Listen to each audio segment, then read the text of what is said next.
Bom dia, boa tarde, boa noite, vocês que estão me escutando do canal Padre Marcos dos Santos. Desde já eu peço que você dê seu like, dê seu joinha e você possa também estar enviando para outras pessoas nesse momento que nós vamos partilhar a palavra de Deus.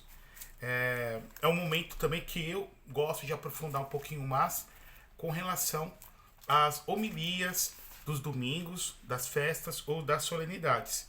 Aí no Brasil, vocês e nós vamos celebrar a Assunção de Nossa Senhora, dia 15 de agosto, sendo que já foi celebrada em algumas regiões do mundo, como por exemplo aqui na Espanha, no dia 15 de agosto.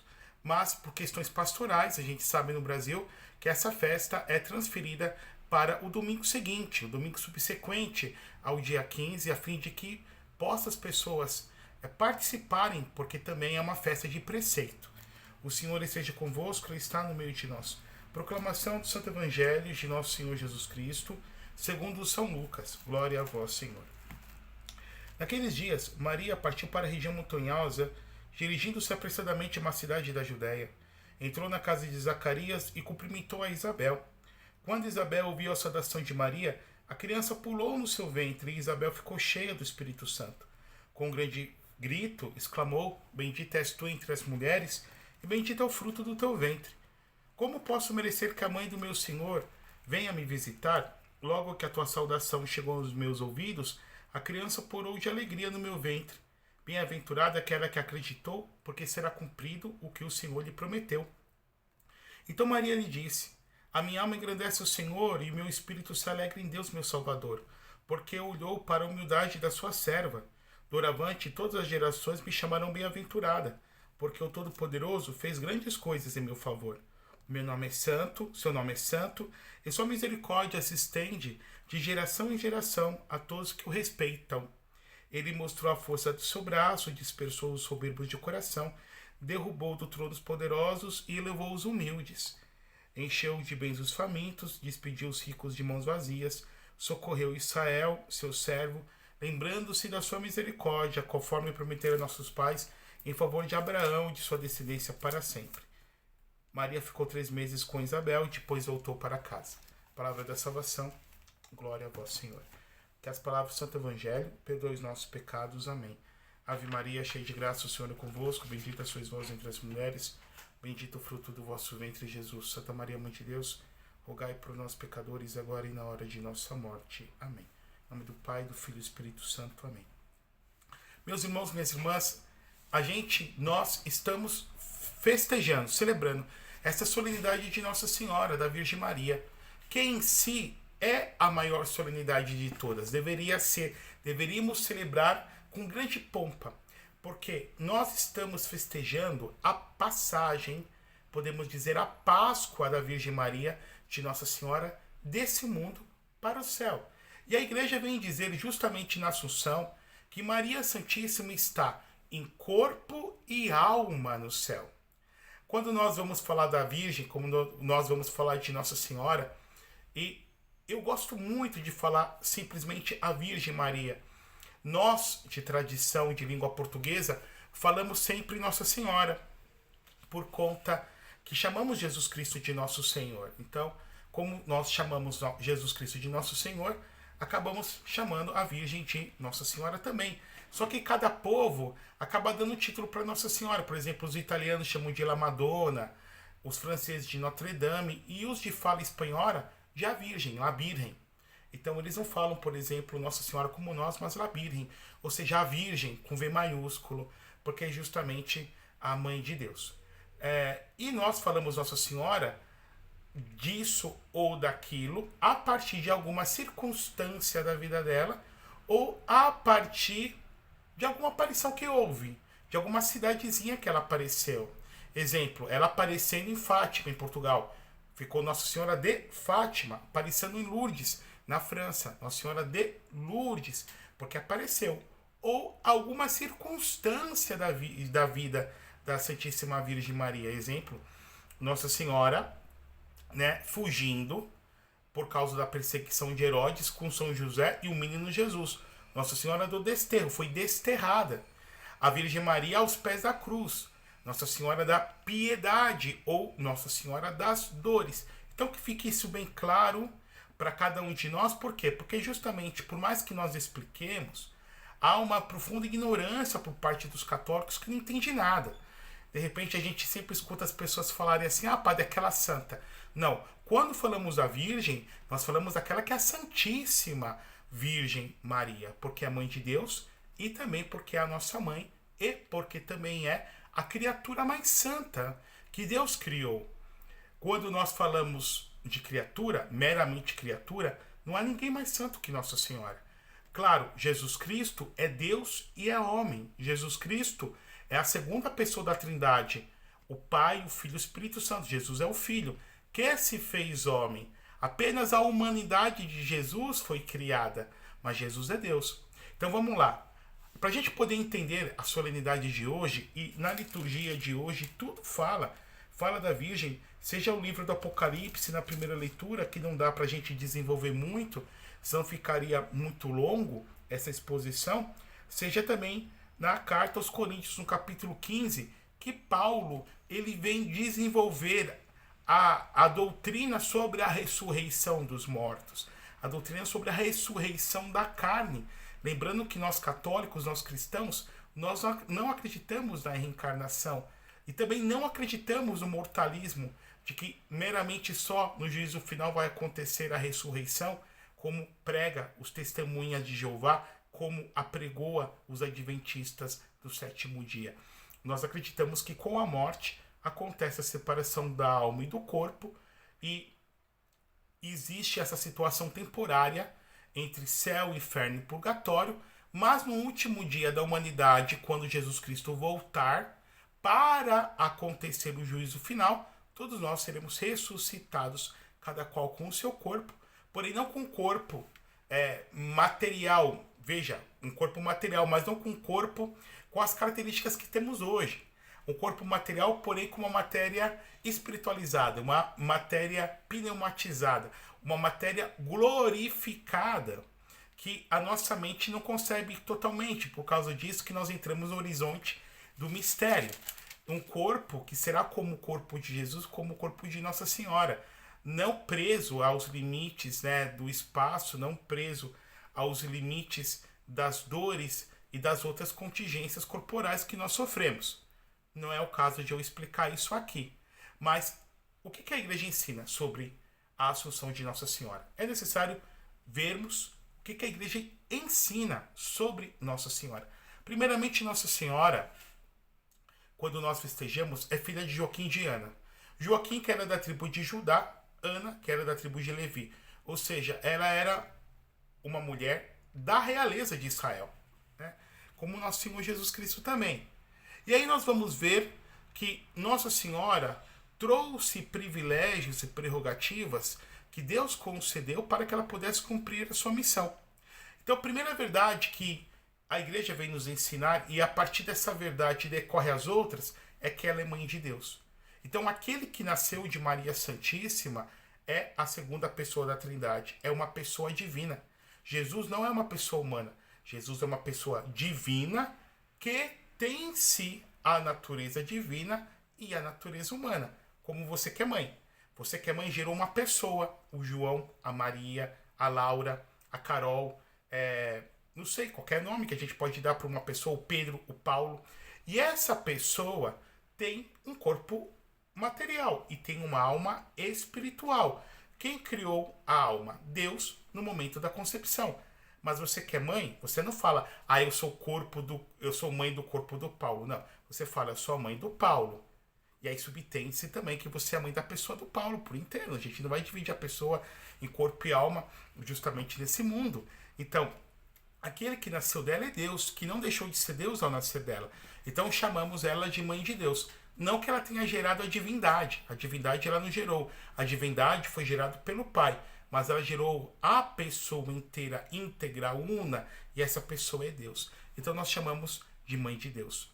A partir dessa verdade decorre outras. Então Maria é sempre virgem. Olha que coisa tão bonita. Nossa Senhora é virgem antes do parto, depois do parto e durante o parto. Daí que quando a gente vê os chamados, entre aspas, irmãos de Jesus, como está nos evangelhos, é por questão de tradução, mas seria meramente os primos de Jesus. Maria foi virgem durante o parto. Que coisa tremenda. Assim como a luz passa por uma vitraça, o Filho de Deus passou pelo ventre da Virgem, sem romper, mas consagrando e santificando, como nos ensina São Cirilo de Alexandria. Terceira verdade sobre a Virgem, que ela foi concebida sem a mancha do pecado original. Então, dia 8 de dezembro, vamos celebrar a Imaculada Conceição.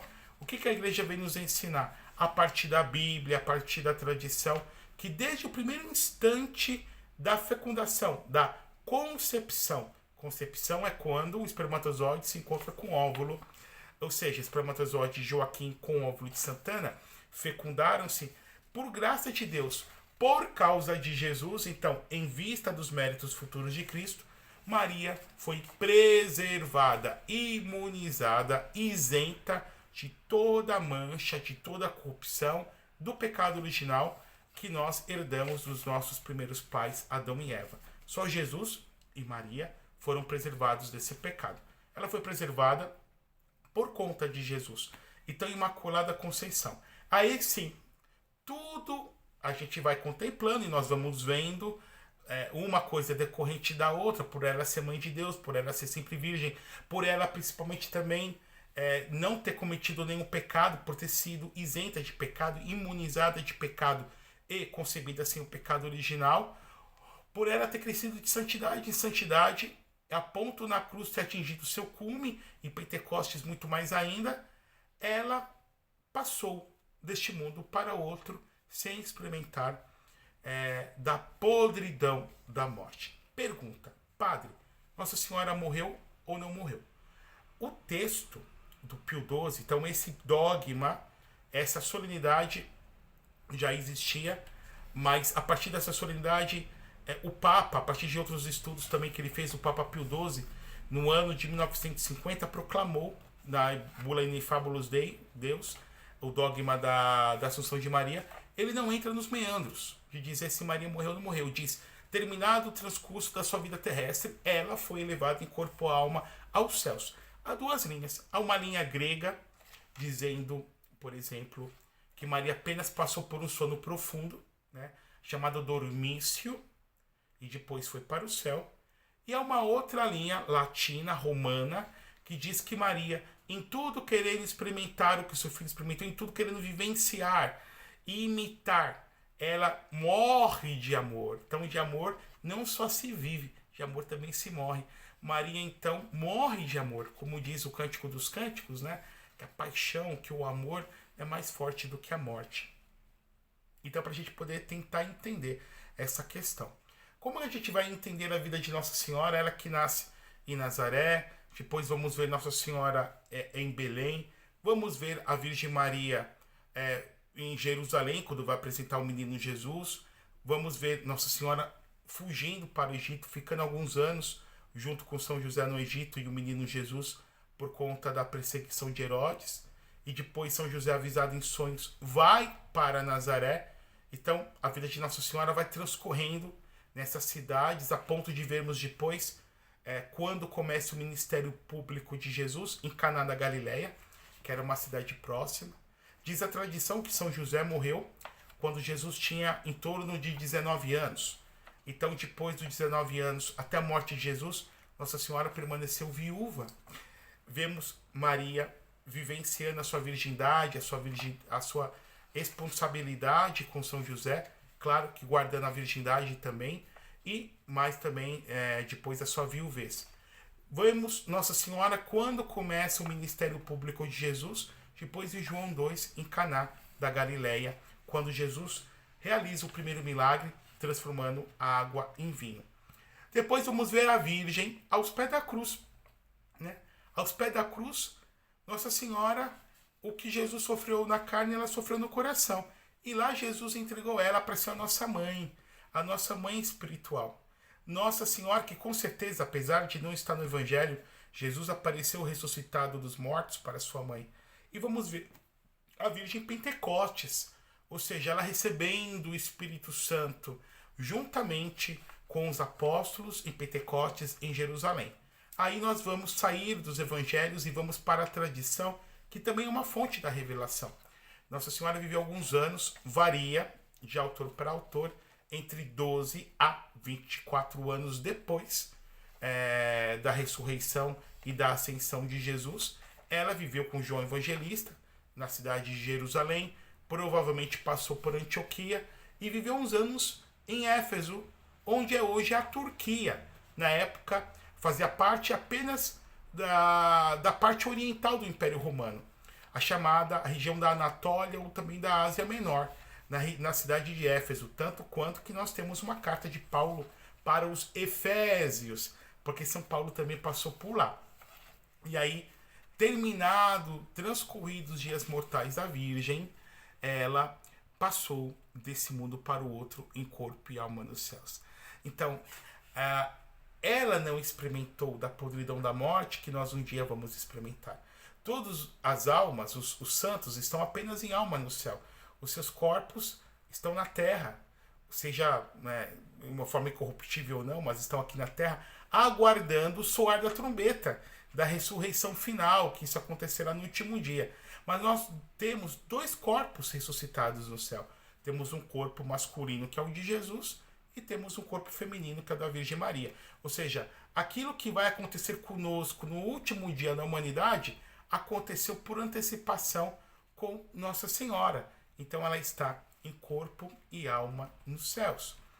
Diz uma certa tradição, aqui vai a tradição que não está na Bíblia, mas tem um peso moral, tem um peso de antiguidade muito grande dentro da igreja, que diz que ela foi avisada pelo anjo Gabriel que iria morrer, que iria falecer, que iria passar deste mundo para o outro, como o mesmo anjo havia anunciado anos atrás, décadas atrás, que Jesus Cristo nasceria dela, o Filho de Deus se encarnaria no ventre da Virgem. E aí São Tomé não estava. São Tomé estava em Milapore, na Índia.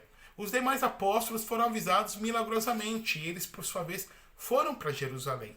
E lá eles acompanharam então o trânsito de Nossa Senhora desse mundo para o céu e sepultaram a Virgem. São Tomé também foi avisado, mas depois ele chegou com muito atraso em Jerusalém. E ele havia pedido para os apóstolos para poder ver o corpo de Nossa Senhora. E nos diz que, abrindo a tumba, estava cheio de rosas, flores, um grande odor de rosas. O odor de rosas simboliza a santidade. Ele, olhando para o céu, ele viu a Virgem. E ela estava no céu, em corpo e alma, e lançou um cinto. Tanto que diz a tradição também, ninguém é obrigado a acreditar nisso que eu estou falando, que ele guardou esse cinto, que era um cinto que Nossa Senhora usava para amarrar na sua túnica.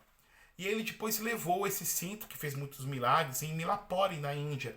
Depois ele chegou a ser morto lá, ele foi martirizado lá, foi decapitado lá. E esse cinto, por questões, várias vicissitudes ao longo da história, com certeza também envolvendo os cruzados, parou na Itália.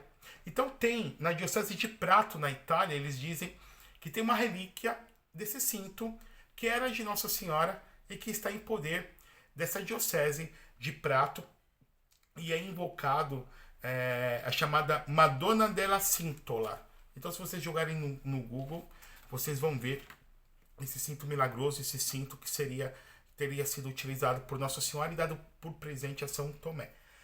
É muito interessante, irmãos e irmãs, justamente a Assunção de Maria, porque diz que o Papa Pio XII, Eugênio Pacelli, que foi o Papa que vivenciou toda a Igreja, conduziu a Igreja no momento da Segunda Guerra Mundial, que foi um momento muito delicado.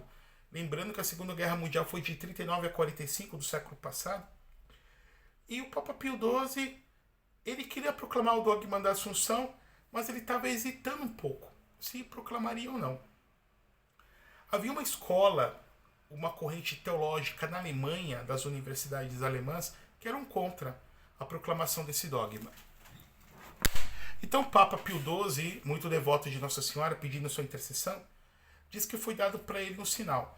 No ano de 1944, nasceu um menino chamado Gilles Bourreau, numa cidadezinha de Bergerac. Eu creio que esse Bergerac, a pronúncia em francês, perto dos Pirineus, perto de Lourdes. Lourdes é perto também da Espanha, né? Os Pirineus é uma cordilheira de montanhas, é uma fronteira natural entre a Península Ibérica, a Espanha e a França. Esse menino, desde pequeno, mostrava sinais de santidade. Um menino muito piedoso, muito santo, esse menino francesinho. Ele puxava o rosário na sua cidade, na sua aldeia, né, no seu povo. Gostava de brincar, de celebrar missa, dizia que queria ser padre. E quando esse menino teria mais ou menos em torno de uns 4 anos, aqui eu já estou falando de 1948, ele disse que a Virgem, que Nossa Senhora, apareceu para ele, dando-lhe um segredo que ele deveria levar para o Papa. Então a gente imagina um menino de 4 anos, Nossa Senhora fala, olha, eu quero que você fale com o Papa. Podemos imaginar, década de 40, um prestígio que o Papa gozava, né, no mundo inteiro. Hoje ainda goza, mas estamos num mundo mais secularizado hoje, 2022, do que em 1948. Era de uma família pobre, mas aí as pessoas da cidade, sabendo da fama de santidade do menino, se apedando de toda aquela situação, fizeram uma vaquinha, pegaram o dinheiro, deram para o pai levar o menino para tentar marcar uma audiência com Pio XII. Saíram da França, foram para Roma. Chegando em Roma, como que a gente vai falar com o Papa? Então eles procuraram o colégio dos franceses, que era como se fosse uma hospedaria, um hotel, em que os franceses que iriam em peregrinação em Romaria, então Romaria significa ir a Roma, eles foram nessa hospedaria dos franceses. Os franceses que iam para Roma geralmente se hospedavam nesse colégio, porque era um pouco mais barato para eles, já que eram todos patrícios, eram todos da mesma nacionalidade. E o pai pensando como que faria isso. E aí, por um caso da providência, um padre e uma irmã francesas passaram lá e disse que o Papa queria falar com eles uns dias depois, em torno de 11 horas da manhã. Por quê? Não sabemos, né? Provavelmente, Nossa Senhora avisou para o Papa. De alguma forma, o Papa soube. Porém, a história não entra em detalhes. Fato é que o Papa Pio XII se encontrou com o pai e com a criança. Geralmente as audiências com o Papa naquela época giravam em torno de 10, 12 minutos, porque o Papa tem muita coisa para fazer, atende muitas pessoas. Então as audiências não podem ser alargadas por muito tempo. O Papa, quando se encontrou com o menino, o pai do Gilles Borro e o menino, o Papa pegou o nome do menino e foi para uma outra sala adjacente, de onde estava o pai do menino, e ficou a sós, porque o menino não quis falar para ninguém, nem para a mãe, nem para o pai, o que Nossa Senhora havia dito para ele. Passaram-se 1h30. Geralmente a audiência, 10 minutos. Dessa vez, 1h30. Sai o Papa da sala, de mão dadas com o menino, muito feliz. E aí o Papa perguntou, o pai perguntou para o Papa Pio XII, santidade, o que Nossa Senhora falou para o meu filho, porque ele mesmo não quis falar para mim. E aí Nossa Senhora teria dito para ele que ele diz assim, olha, o que a Virgem falou para o seu filho foi, diz ao Papa Pio XII, sua santidade Pio XII, que eu sou a Virgem Mãe de Deus e eu estou em corpo e alma no céu. Então aqui vemos o sinal da providência de Deus, que coisa tão linda, né? O Papa estava com dúvidas e a providência veio. Como foi o caso, não vou entrar em detalhes, em 1854, quando a Nossa Senhora apareceu, quando o Papa Pio IX proclamou a Imaculada Conceição de Maria, e a confirmação veio em 1858 com a aparição de Nossa Senhora em Lourdes. Só que nesse caso foi o contrário. Primeiro o Papa proclamou o dogma e depois Nossa Senhora apareceu. Dessa vez a Virgem mandou um sinal para esse menino e depois, em 1950, foi quando o Papa proclamou o dogma. O menino Gilles Borro foi falar com o Papa em 1948. Depois de 10 anos da proclamação do Papa, em 1960 foi quando o menino veio a falecer. Então diz que o menino chegou para sua mãe, já tinha uma certa idade, em torno de 15, 16 anos, e ele falou, mãe, eu vou para o céu. Nossa Senhora apareceu para mim e disse que eu vou morrer. A mãe ficou muito perplexa, porque sabia que Nossa Senhora aparecia para esse menino, para o Gilles Borro, E tudo que ele falava para ele acontecia. E de fato, passou-se um tempo, o menino caiu numa febre tremenda e veio a falecer, né? Veio ir para o céu. Como disse, né? Mãe, eu vou para o céu. Para ir para o céu tem que morrer. Passou pela morte. Eu contei tudo isso para nós podermos alegrar o nosso coração, irmãos e irmãs. A Mãe de Deus está em corpo e alma no céu. Né? Está em corpo e alma no céu. Está, como diz Apocalipse, no capítulo 12, no versículo 1, quando São João Evangelista, tem a visão na ilha de Patmos. Eis que eu vejo um sinal no céu, uma mulher vestida de sol, ou seja, vestida de Deus, iluminada pela divindade, iluminada pelo próprio Criador, sendo coroada de 12 estrelas, ou seja, dos apóstolos, porque ela é rainha da igreja, é rainha dos apóstolos, vestida de sol, tendo a lua debaixo dos seus pés. Ou seja, Maria pisando tudo aquilo que é transitório, tudo aquilo que é transitoriedade, tudo aquilo que é mundanidade. A lua significa isso, a lua muda de fases. E grávida, ou seja, sempre grávida de Jesus. Deu Jesus ao mundo ontem, dá Jesus ao mundo hoje, símbolo da igreja. Que possamos festejar essa grande solenidade. A Mãe de Deus é nossa mãe, intercede por nós. Não é deusa, mas é Mãe de Deus. Vestida de sol, ela não é o sol, é como se fosse a lua. A lua aure tudo, toda a sua luz, toda a sua beleza do sol. Em si mesma ela não é a fonte, mas todas as perfeições dela vêm do sol. E olhando para a lua, podemos deduzir que há um astro-rei. Olhando para a Virgem, nós podemos alegrar-nos em Deus, por tudo aquilo que Deus realizou em Nossa Senhora. Assim como a gente olhando para um quadro, aqui perto da minha casa tem o Museu do Prado, e a gente pode ver as belas artes de Velázquez, um grande pintor espanhol. E aí quando a gente contempla a beleza daquele quadro, a estética daquele quadro, a gente contempla a geometria, a proporcionalidade, o jogo de cores, o jogo de luzes, e eu posso ficar espantado com a beleza, porque a beleza encanta, e essa beleza me leva ao pintor. E eu posso deduzir, poxa, como foi genial Velázquez ao pintar esse quadro. Quanto mais quando nós contemplamos tudo aquilo que a Virgem Maria, cheia de graça, cheia de virtudes, podemos chegar ao nosso Criador, o quanto que Ele é perfeito e o quanto que Ele é santo. Que Deus eterno, todo-poderoso, vos abençoe e vos guarde. Em nome do Pai, do Filho e do Espírito Santo. Amém. E viva Nossa Senhora!